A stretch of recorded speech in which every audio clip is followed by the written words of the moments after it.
global health data and how that can basically be another innovative ways to basically apply our skills. So thank you so much for joining us. So before we get started, I'd like to ask Kevin to give a brief introduction of the OED for our new visitors who have never joined us before, and also an overview of what the intention of those discussions are supposed to be. Hi everyone. I'm Kevin Govender. I'm the director of the OED. Thanks very much for joining. And my role is to use up the first few minutes in any Zoom where everyone's still joining and coming in, to give our speaker a chance as well to get ready. So just the big picture, the OED itself, it's the Office of Astronomy for Development. It's a project of the International Astronomical Union. We're hosted in South Africa by the National Research Foundation, and based at the South African Astronomical Observatory. This is our main office here in Cape Town. If anyone finds themselves in Cape Town, you're more than welcome to visit us. The main objective of the OED is to use astronomy in any way possible to contribute to society, to make the world a better place.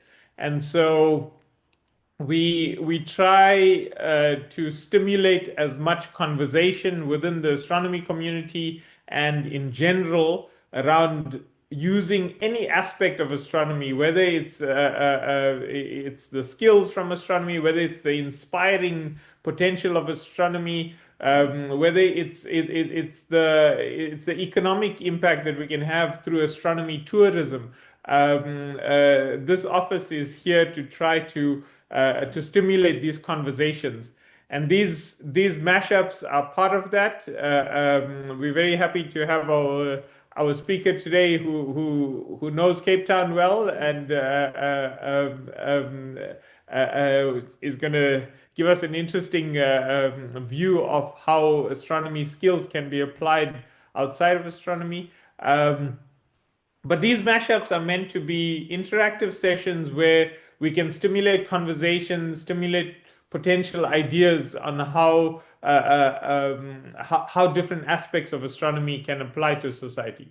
So with that, I'll give it over to Joyful, and I look forward to hearing the talk. Thanks very much, everyone. Thank you, Kevin. So I'll just skip right ahead and introduce our guest for today, and then from there we'll hear what he has to share with us, and then we'll have an open discussion around it. So our guest for today is Dr. Ahmed Elagali, and he basically he joined the National Astrophysics and Space Science Program, which is called NASP in South Africa, at UCT in January 2013 and completed his honors here. And then he continued to do his master's at UCT as well. And thereafter, he went on to do a PhD outside of South Africa. And he went from astrophysics to now being an epidemiologist. And we're really looking forward to how that transition happened and how you're still using all of the astronomy skills you gained while doing your PhD and your master's, and how you're applying them to different work now. So thank you so much for joining us today and for making time all the way in Australia. So I can imagine it's the end of your day while we start in ours here in South Africa. Yes, thank you so much, Joyful, for this nice introduction. I was wondering if I could share first my slides, if that's all right with everyone. Yeah, you can go ahead and share them.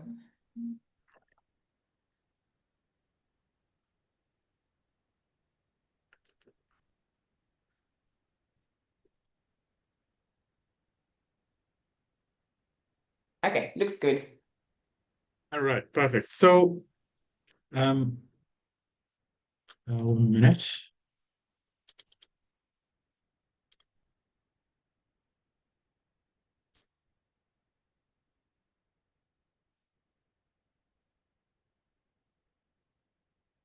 Can you see my slides perfectly now? Yes, yes. Yes? Okay, good. Okay. So good afternoon or good morning for you. And thank you again for the warm welcome, Joyful. My name is Ahmed Elagali, and I am currently based at Minderoo Foundation and the University of Western Australia.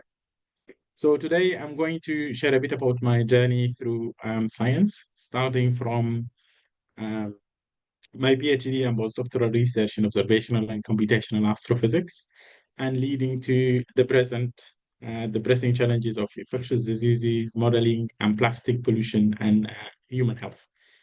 So my talk will be very light, and I will avoid technical details to suit wider audience, especially undergraduate students. However, obviously, if you are interested, I'm happy to provide details as needed.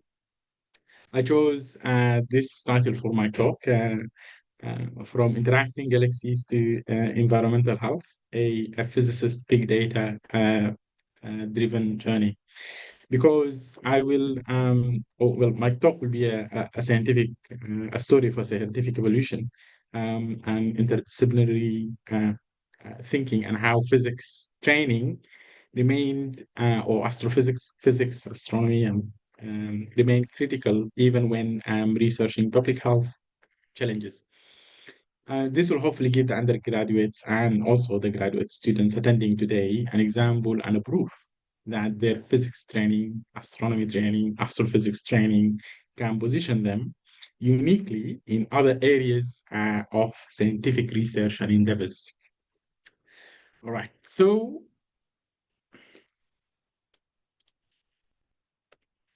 okay, so um, is what I will cover in the next 15 to 20 minutes. First, I will begin in space, exploring galaxies, galaxy evolution, and environmental interactions, which includes some of the research, both from my PhD and postdoctoral training. And I wanted to talk about that so that you actually understand my background very well, and then you will be able to relate to how that is translatable in other areas.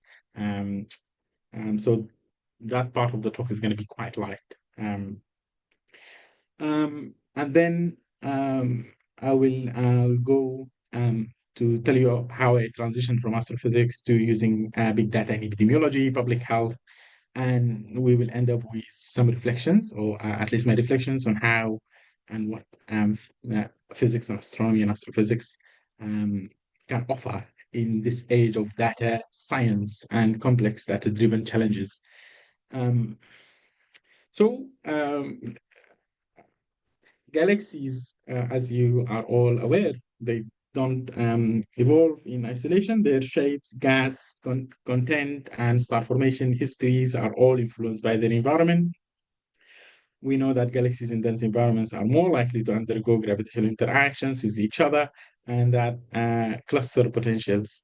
These interactions can lead to mergers where galaxies collide and merge, or harassments, as well as the infamous run pressure stripping that occurs in galaxy clusters, and leads to the gas in galaxies being stripped away, as well as dust. For example, in the Virgo cluster of galaxies, we see strong correlations between the local density of galaxies and their morphologies, where we see disk-like spiral galaxies far from the center, as opposed to elliptical and lenticular. Losing gas means that there is a separation of star formation happening in those galaxies. And that was my interest, and what my PhD was on. So studying galaxy interactions, as well as studying the intercluster medium. For that, I used H1 observations to actually understand the history of interactions that occur within galaxies. In this figure here, I'm showing both the optical and the H1 images of two interacting galaxies. And you can see clearly that the H1 image, or the hydrogen gas map, can tell a tale of interactions, tidal interactions, and harassments that occur between these two galaxies, as opposed to the optical galaxy, the optical image, where you don't really see that much history. So I wanted for my PhD, for my postdoctoral research to study galaxy mergers and harassments, and I focused on first using observations as well as using hydrodynamic simulations. And I will tell you a little bit more on that. In this talk, the first part of it, I will tell you about some of the papers that I produced in my PhD and my postdoc in relation to galaxy mergers, particularly looking at what we call ring galaxies. In these galaxies result from minor galaxy mergers, as well as I will tell you about the Australian square kilometer pathfinder antennas and how my contributions or my PhD has contributed to the development of a pipeline that we called the ASCAP pipeline for reducing H1 imagery, which is obviously written in Python and in R, and from there how my skills in programming has actually really improved. At the beginning, I told you that my talk is going to be light.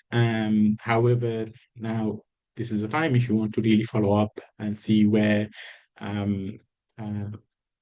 what research products and papers that I have produced in that time, and if you want to look it up and learn more in details about them. The first part of my PhD was focused on understanding galaxy mergers, minor mergers, particularly what we call collisional ring galaxies, and those result from one of center interaction between a dwarf galaxy and a disk galaxy, where when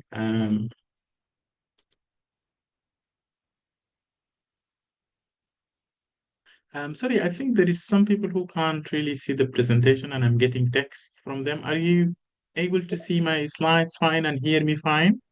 Yes, we see and Yeah, we hear. can see it here.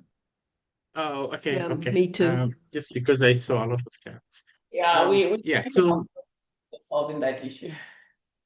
oh, okay. Yeah. Yes, so those galaxies or collision ring galaxies occur between when a dwarf galaxy drop through a disk galaxy. This drop through generates a wave of gas and stars that are transported to the outer disk, forming a ring of star formation. Those um, collisions could completely disrupt the nucleus, like the case of ARP-147, or result in an off-center location of the nucleus, like Lindsay and Shapley ring and the Cartwheel galaxy, as well as half rings, as in the case of NGC 922.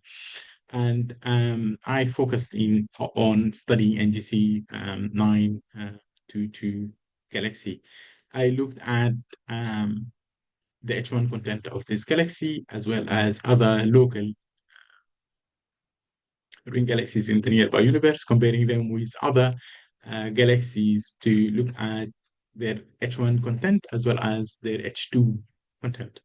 On the left-hand side, I'm showing the stellar mass versus the hydrogen gas to stellar mass ratio, and the ring galaxies are shown in either the circle, the square, the star, whereas their counterparts are shown in the shaded area or the shaded region as shown in the figure. And from this, we can clearly see that ring galaxies have higher or relatively per star formation have higher H1 to stellar mass ratio. However, when we look on the other hand side, we see an example of a ring galaxy, Lindsay and Shapley ring. It has a high H1 gas content but lower molecular gas content, and that there stemmed resulted in me asking, or the group asking, why those galaxies are H1 rich but H2 poor. And there are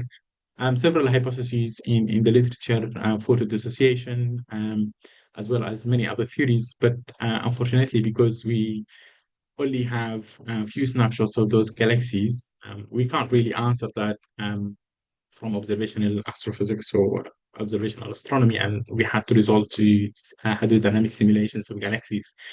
And to answer this question, why those galaxies have high H1 gas but lower molecular gas, in comparison with their counterparts with the same stellar mass, I used and investigated the Eagle hydrodynamic simulation, which is a simulation box of 100 megaparsec. All the physics is incorporated, from metal-dependent cooling, reionization, star formation, recycling, AGM feedback, and stellar feedback as well. And from this figure, you can see an inset of the hot dense gas of the simulation, and you can see the nodes that form the dense node that form, and the stars, and the galaxies that are represented. On the other hand side, on the right hand side, I'm showing a comparison between the Hubble sequence of galaxies and the galaxies produced by the Eagle simulation, and you can see that the Eagle simulation is able to reuse relatively all the Hubble sequence of galaxies from SDS. So knowing that the physics in the Eagle simulation is sound, I developed a pipeline, a machine learning algorithm to basically look at this simulation box, which again is 100 megaparsec box. So to try and classify galaxies on the go. So it will classify galaxies from redshift 1 or 2 until the local universe at redshift equals 0. Obviously, this involves quite a large amount of data, quite a large amount of imagery and data sets, and that has really helped me shape and improve how I code and how I write and how I deal with big amount of information. I succeeded in that, and that paper was produced, and here is an example of the ring galaxies that I find in the simulation on the left-hand side, where the first inset shows the stellar, the second shows the hydrogen gas, and the third shows the molecular gas. And in comparison as well, I'm showing the ones that we see in observations. I have done this research because I was interested in why ring galaxies in the local universe have or characterized by high hydrogen gas, but they do not have or possess higher molecular mass in comparison with their counterpart with the same stellar hydrogen gas.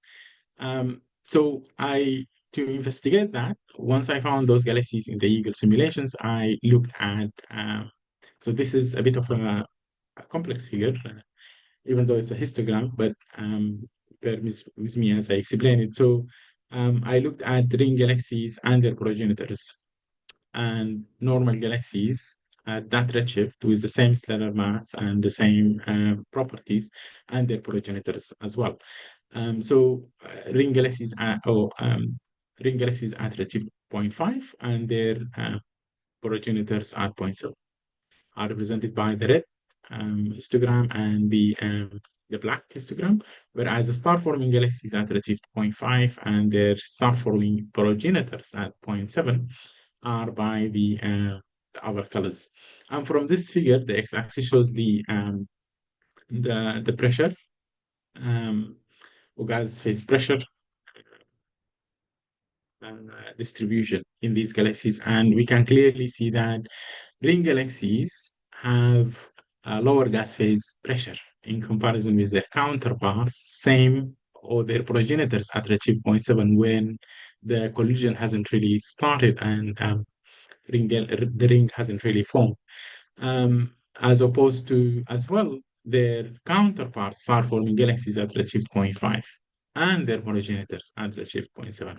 And from there, I was able to answer the question why those galaxies have lower molecular gas, even though they have high hydrogen gas, and that is because they have lower gas phase pressure, as well as metallicity. But here, for the purpose of this talk, I thought I'll just show the gas phase pressure. I also, part of my PhD was to look at ring galaxies in the early universe, and that resulted in a discovery, actually, or a co-discovery of the first ring galaxy or one of the earliest string galaxies to form in the early universe. It formed or located 11 billion light years away from Earth, and these are the Hubble Space Telescope imagery of this galaxy, which occurred at Shift 2. This research, because it's obviously quite important, has been featured on the news here in Australia. This actually a snippet of the SBS World News in Australia. I'm just gonna show you just part of my moment of fame to you, sharing that.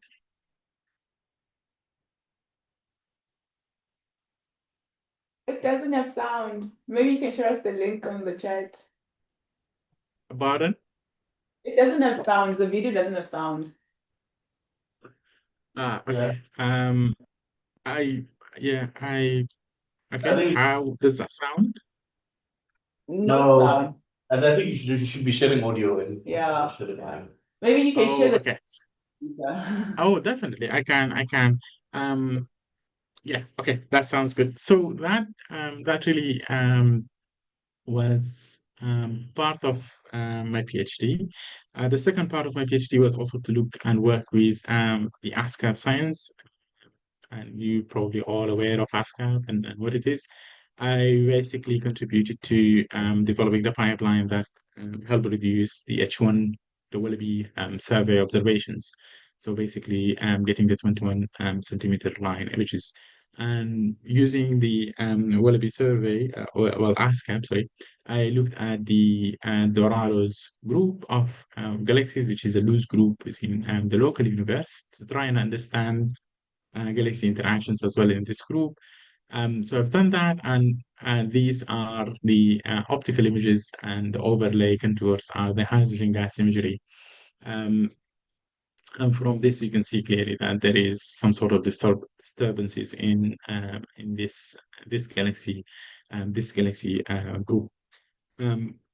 Partly from working with Willoughby, I also learned to deal with big amount of data, terabytes and terabytes of data, and to be able to reduce that on the supercomputer on the fly, without really having to, keep the data or store the data, because that is obviously quite computationally expensive and it needs quite a lot of storage. So trying to write codes that efficiently look, scrutinize, and reduce data and save only the outputs. That was something that is really important, that has really reflected on my experience when I left astrophysics. So when I finished my first postdoc at the University of Australia and CSIRO, I joined the Telethon Kids Institute, the World Health Organization, and the Malaria Atlas Project Group, which is a group funded by AIDS Foundation. This group is really into modeling infectious diseases, tropical diseases in Africa, Southeast Asia, and South America. And the idea behind this group is to work with countries that are burdened by malaria, HIV, tuberculosis, measles, etc., etc., and really use high resolution satellite imagery or Earth observations that are to 200 meters resolution to try and understand how the incidence of disease occur in really a short amount of time, within a week to a week, spatial and time resolution. So the spatial resolution of the imagery that we were able to produce is within, I'll show you a little bit of that. But yeah, the spatial resolution of those imagery will be 200 meters, and the time resolution will be within a week, which was very useful for countries that are burdened by, for example, malaria, to be able to break the transmission of the disease in the hotspots. When you think about countries like, for example, Sudan, I'm from Sudan, so I can talk freely about that. Uh, uh, the country is burdened by malaria. However, the Ministry of Health, the government don't really have high, like a lot of money to actually distribute interventions equally across the country. So you think about insecticide treated nets. When you want to scale that for the whole country, that's a problem. It gets really very expensive. When you think about antimalarials, about inside residual spraying, etc., etc. So the country really needed help to target hotspots of the transmission of disease, so that or hotspots of high incidence and prevalence of the disease, so that they can actually break down the transmission of those diseases in the country and save as much population as they can and lower the burden of disease. So the work that I have done and built in collaboration with World Health Organization, the Malaria Atlas Project, have really contributed to that. And the way that this is done, you have basically malaria incidence cases in each province or in each county, and you pair that with high resolution again imagery. So you like wetness index, land surface temperature, vegetation, precipitation, etc., etc., because most of the tropical diseases are linked to a vector. Like mosquitoes, malaria, mosquitoes, dengue fever, mosquitoes. So climate change, weather, aridity, all of these factors change how mosquitoes produce and multiply within a certain region. So using these climate imagery of planet Earth, coupled with malaria incident levels within the counties, we were able to map using Bayesian inference methods. I'm not going to go through the details of this, but this is the gist of it. So you basically build up some bag model for each pixel. In this case, the pixel will be 50 by 50 meters. And based on that, you predict what is the incidence level in that pixel. And on overall, you get an image and distribution.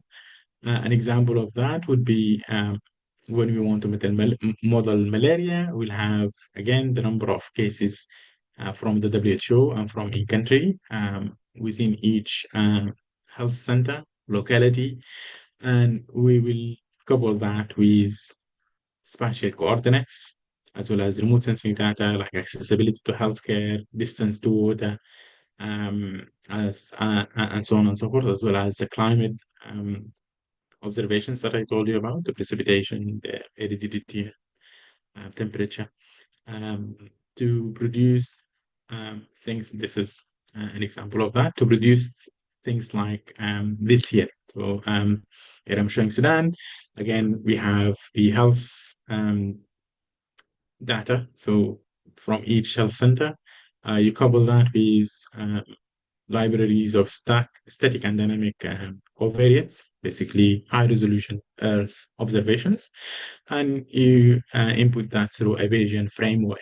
Some of the equations that I showed you earlier would be in an R code or in a Python code, and the output would look something like this, producing maps of incidence and prevalence of a certain disease. And this scenario, malaria, this how it looks like in Sudan, and why is this useful? It's useful because the country or the Ministry of Health will go and target those red areas or red zones and distribute anti-malarials, insecticide-treated nets, and all their preventions. The idea behind that is to break down the transmission of malaria in this scenario, because again, in this country, in Sudan, they will not have the resources to distribute all their interventions equally across the country because they have limited resources. I also worked in Ethiopia and did the same thing, looking at malaria and tuberculosis and HIV incidence and prevalence. And again, the same scenario here, we're looking at the tuberculosis prevalence. These high resolution maps will be fed back to the World Health Organization, and the World Health Organization, in collaboration with the country, as well as with us, will come up with a disease intervention method or the efficient way and locations that needed to be targeted urgently before things get out of hand. I also looked at malaria in Saudi Arabia on the left-hand side. And again, here I'm showing the geospatial distribution of malaria, tuberculosis, and HIV in Ethiopia. And again, these maps would be very, very useful for countries that are disproportionately burdened by those diseases and those who do not have the resources to actually tackle those diseases efficiently. So this is part of the input that I have had on this field. I also, beside looking at malaria during COVID, similar to a lot of epidemiologists, I've been asked to work on COVID, and this is some model that I produced for the disease or excess mortality during COVID in Italy. I built this model base with a collaborator from Washington University using Bayesian hierarchical small area models, and those on the bottom you see the equations that has been used to produce that. This model basically tells you in each province and county what are the excess mortality due to COVID in the years of COVID transmission. Those will again be used by the Minister of Health in Italy on the responsible bodies, policymakers to actually help make useful actions for the country. Now I am, as I was saying earlier, I moved from the Telethenkits Institute and working with with the World Health Organization and Washington University Institute of Health Metric and Evaluation to join this organization here. I mean, the Roo Foundation is a philanthropy, as well as the University of Western Australia and the University of Melbourne. And in my current role, I try and understand how environmental or prenatal exposure to environmental toxins like plastic-associated chemicals, NO2 exposure, and PM2.5 exposure, so basically air pollution, as well as smoking, affect neurodevelopment in babies. So when the mother get exposed to those chemicals during gestation, what are the risks for babies to develop neurodevelopmental or neurological outcomes, such as autism and ADHD, as well as low IQ, as well as other neurodegenerative diseases. So just a quick summary of what are actually plastics, just if people might be interested in this. We know that plastics are made of fossil fuel and polymers, and we know if you watch the news currently, there is this intergovernmental negotiations to end the production of plastic chemicals. It's a UN meeting now actually happening in Geneva. And the idea is to try and reduce plastic pollution in ocean as well as in our bodies. One would think, oh, I don't eat plastic. How can I get plastic in my body? And plastic can actually enter our body through various ways. If we use cooking utensils that are made of plastic, if we eat food that has been wrapped in plastic, often plastic chemicals can migrate on a molecular level and escape the polymer bond, because it's a covalent bond, to the food that we eat, and as well as in the cooking utensils, and accidentally we ingest, inhale, or thermal absorption. We get exposed to those toxic chemicals. For the common person, it might not be an issue, but for developing babies in the womb, it can be an issue, because those chemicals are called endocrine disrupting chemicals, and they are linked to so many diseases, including, as I was saying earlier, IQ loss, as well as later in late stage cardiovascular and hypertension. I'm going to skip this slide. It's a bit, I think I went a bit over time. Well, over time, actually. Sorry. Yeah, so some of the reflections that I had is that, when I reflect on this journey, the biggest lesson is that physics really, and astronomy and astrophysics had taught me, or really, how to think. It trains it trained me to reduce complex systems into core components, to abstract and model, and to always validate everything with data. These skills are really timeless. Like, they are really critical. They will always be needed, and they can be applied across disciplines. As you can see, I have a PhD in astrophysics, and I have done so many things.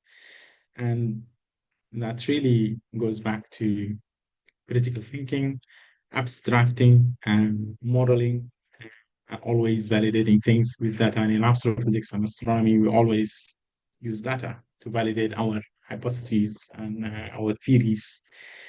Um, so, so understanding, physics isn't really just about absorbing information or aware, but it's also about learning how to think as well through problems, and how to develop the hypothesis, and how to collect and how to analyze the data and reflect on the findings, um, and illustrate lessons. So learning for me to be a physicist or astronomer, astrophysicist, foster universally valuable skills such as critical thinking, problem solving, analytical reasoning. This mindset often is characterized by curiosity. We don't really go and do a master's and a PhD in astrophysics just because we are bored. No, we are really curious about uh, what to be studied and what to be investigated. So we are in nature curious, um, and once we finish our degrees in physics or our trainings, we are equipped with those tools to tackle complex problems in physics and actually apply those um, in other fields. I will stop here, I think, because I have gone quite a bit over time, and I will let us have an interactive session. So I'm gonna stop sharing, and yeah. There's a few people in the room who all Kevin. Thank you so much. Yeah, no, a lot of that went over my head, but the the astrophysicist in the room was really excited throughout your talk. Thank you so much. Really good stuff. Yeah. Charles, Whatever. I don't know. I Your thoughts? think, look, I think that, it takes us back to that, um, we are all part of the universe, and I guess we will try to solve, the big problems really out there, that tell us more Yes. about the universe, that, and how we came to be. We can solve challenges that, face people on a daily basis. And for a field like astronomy that tries to answer really big questions, we should be trying to do more to solve problems that, you know, is faced by society, and try to use it to make the world a better place. So I think, thank you, Ahmed, for really sharing that. It was really good, and got me thinking whether I'm bringing up with all the science that I probably know. And the good thing is we have the skills to do it. And most of the public health medical researchers, they don't really know how to model properly. So, we really have the skills, and we should really encourage our postgraduates and PhD students to actually go and do other things beside astrophysics. Not to say that they can't stay, but if they want, they're obviously welcome. But there are other problems that are equally interesting. and impactful as well. Do you still do any astrophysics, or you like completely shifted to the other side now? I shifted. I shifted actually, but I am very nostalgic. I should say that I am very nostalgic to my days in astronomy and astrophysics. Yeah. Yeah. Yeah, if anyone in the chat in the room would like to share anything you're open to, you can either unmute yourself or you can leave it in the chat box. But yeah, I think it was a very interesting presentation. I mean, I think we've spoken a lot in the office about how astronomy skills and knowledge can be applied into other work, but it's the first time I see it real life. So for me, it was just more eye-opening because, yeah, like when you started off with the astrophysics part of things, I was like, okay, this is really like going over my head, and I can't wait to see how you actually can potentially do it with other data. But then it was really nice to sort of kind of see the relationship between the two. And Charles kept making comments while you were busy giving the presentation, and I'm just like, okay, clearly he understands what's going on. The rest of us were just Yeah, and I've been thinking, there's obviously someone, looking at this talk for, for example, and thinking, where can I get, sort of data like this to sort of try and, play around with it, see if I can apply my skills, anywhere. Do you have any advice for someone that, could already be Yeah. So thinking? Earth's observations are part of the ESA mission. So Sentinel-2 constellation produces those observations, and you can access them from ESA. So all of the data that I've shown actually are or can be downloaded from ESA, the European Space Agency. So they take this high resolution imagery and they store it. Obviously, they use it for their purposes, but this purpose as well is a valid one. Yeah. Yeah, and the health data, because that's something Oh, the that health data. Yes. So the health data will require WHO. So you will need to either have a collaboration with WHO or have a collaboration in country. So for Sudan, for example, the malaria cases in Sudan, because I was able to have connections with people from the Ministry of Health, I was able to access that data. I don't know for South Africa whether these could be accessed, but every country produces those data and report them to WHO. So they will be in a repository free to access somewhere. It's yeah, because it's part of the yearly production. So WHO produce a report every year on most of the tropical diseases, so malaria, TB, HIV, etc., etc. And South Africa, obviously, they will have data and they will share it with WHO because it will inform their decision. So you can, in essence, download that data and download Earth observations from ESA and start building models and predictions.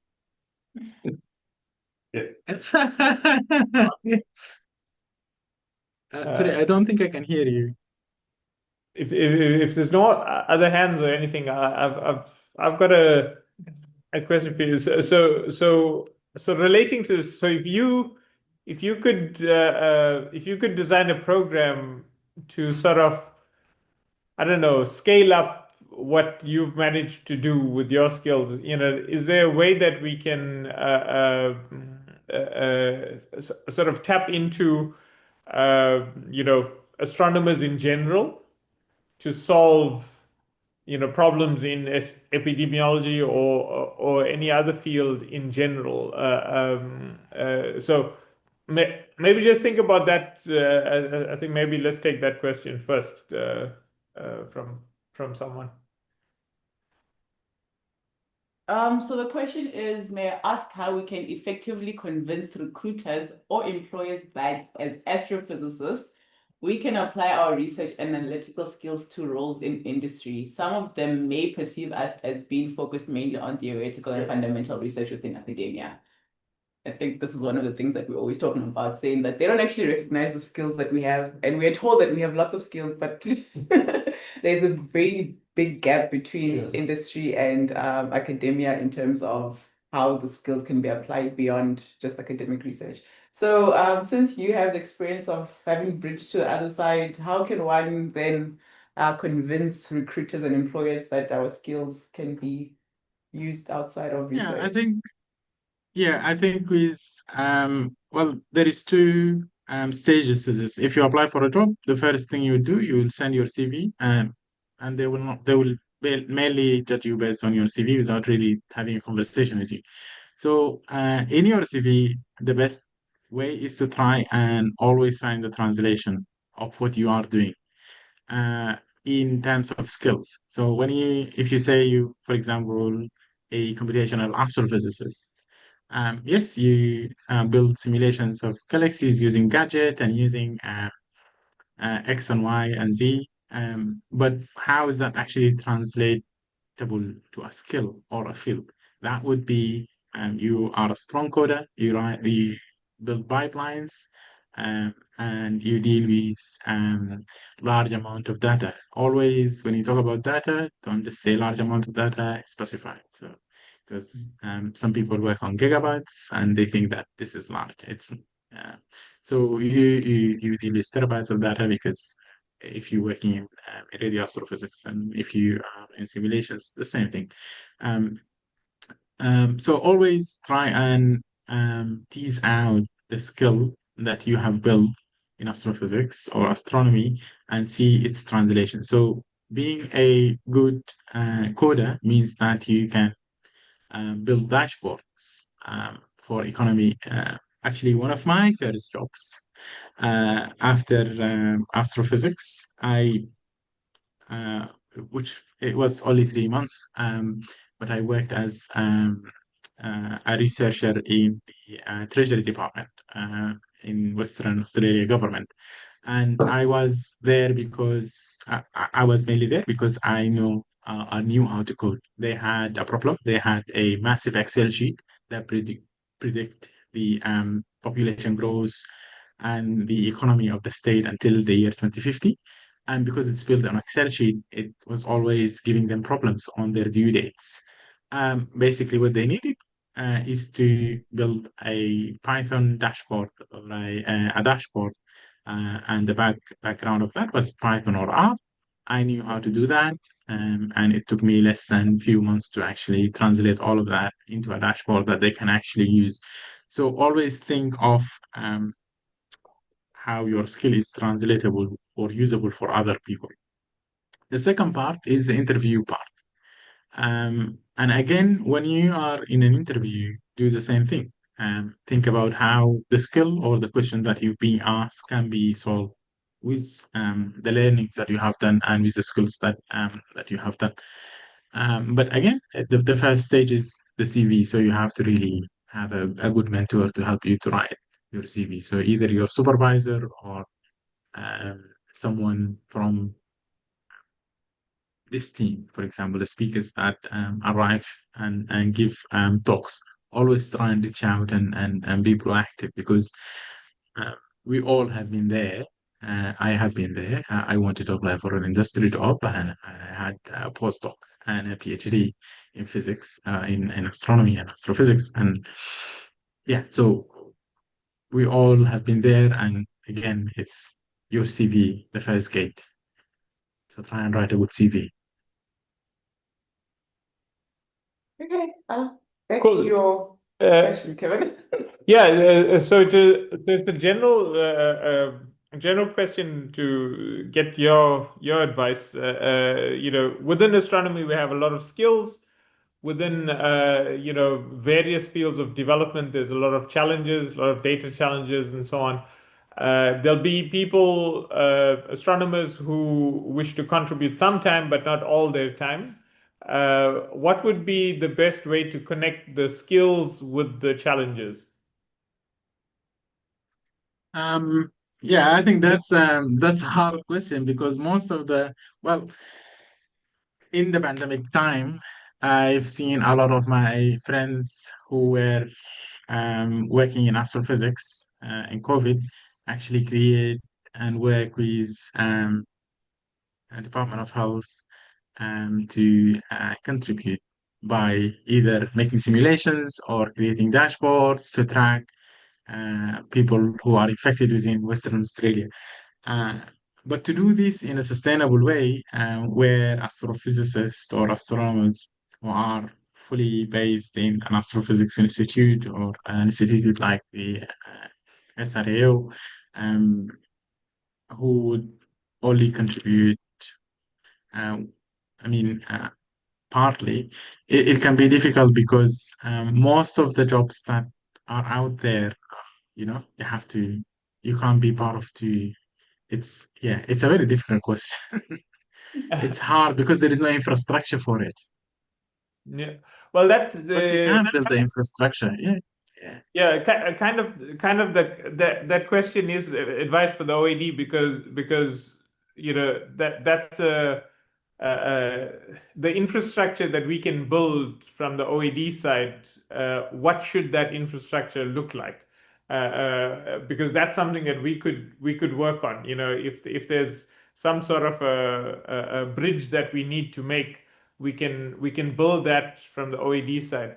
But what will it look like? You on a practical level, you have an astronomer. They say, I have some skills. Let me hack something, and then we need to get problems into a format or something like that where it's readily usable, whether something can be a 1 week project or a 1 month project or something like that. So we need to Okay. So now, now I understand. So it's an OAD infrastructure that you think about, not an individual. I thought about this on an individual level. But from this, you could easily contact organizations like WHO or United Nations Environmental Program, and they will always have a chief information or technology officer. That would be a good starting point because, for example, I was this month actually, or last month, I was in Rome. I was invited to a UNEP meeting on big data and frontier tech and how we can actually utilize machine learning and AI coupled with Earth observations to create models that predict natural disasters. So using the Sentinel-2 observations and high resolution, like 10 minutes resolution imagery of planet Earth to actually be able to predict when and where flooding will occur, volcanoes, etc., etc. So, and they are really seriously thinking about building those infrastructures and models. This could be something of interest where the OED office will contact UNEP and get the conversation starting that, for example, if you have a problem, we could set it similar to the way that the Kaggle challenges are, where they will post to their members that this is a challenge and anyone who is voluntarily interested in working on this and dedicated time for that, they can actually work on that.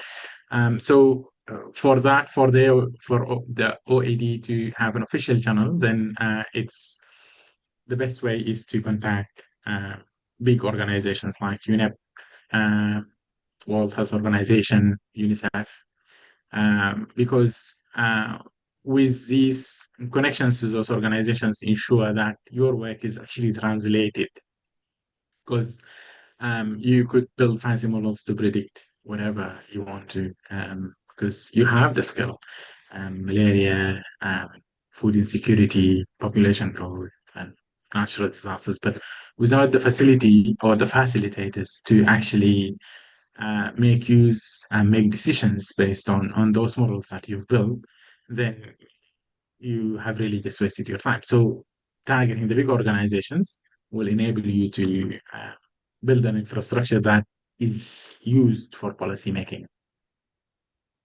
Cool. Yeah. Thanks. Ram? Yeah, I have a question as well. So in your experience so far, how many astrophysicists have you come across doing similar work to yours? Do you think that this career path is sort of recognized among certain groups, or is there more Yes. work to be done? Yeah, I think the our skills as astronomers and astrophysicists are actually getting more and more recognized by industry, as well as other research institutes. I remember when I transitioned, there was only few people that I knew, and now so many from UAA, from the International Center for Radio Astrophysics, have actually left. And that's the traditional way or the old way of thinking would be like, if you leave astrophysics and you're not really good enough, you're not smart enough to stay. No, it's not like that anymore. Nowadays, it's people are judged by the fact that they are able to change, move fields, apply their skills elsewhere, because in reality, it's really hard to keep one job. And in astrophysics, there will never be enough positions to hire all the PhD graduates. That's just not going to happen. So um, people really move in and out of astrophysics. It doesn't mean that if you move out, you can't come in back. It's you can if you want. Um, yeah. So a lot of people that I know are actually left astrophysics. Not in bad terms, that I'm just saying. I like it. Yeah, no, thank you so much for this. Do we have last questions? It's almost 11 in South African time, so we want to wrap it up. So any last comments, questions? No, Charles, please wrap it up for us. Just say Yeah. thank you, bye. Yeah, thanks everyone for joining us. And again, thank you so much, Ahmed. I think this was a very valuable contribution, and we look forward to sort of having you again and maybe even seeing ways that we can collaborate with you. I mean, there are tons of challenges, different parts of the world. I'm definitely going to keep you at the top of my head now, knowing all the things that you've been Thank doing. you. So, one of the things that Thank we you are so much. one of the things that I've been tasked with, like everybody, is to ensure that I can get astronomers using their skills to address, challenges that society is facing. And you're already one very good example, of that. So I'll definitely be getting in touch with you and ensuring that, we can build a good army of people that are finding ways that astronomy can be useful to society. So thank you to you, and thanks to everyone for joining us. Thank you so much. Lovely to be with you. Bye. Say the Discord on. So, really lovely.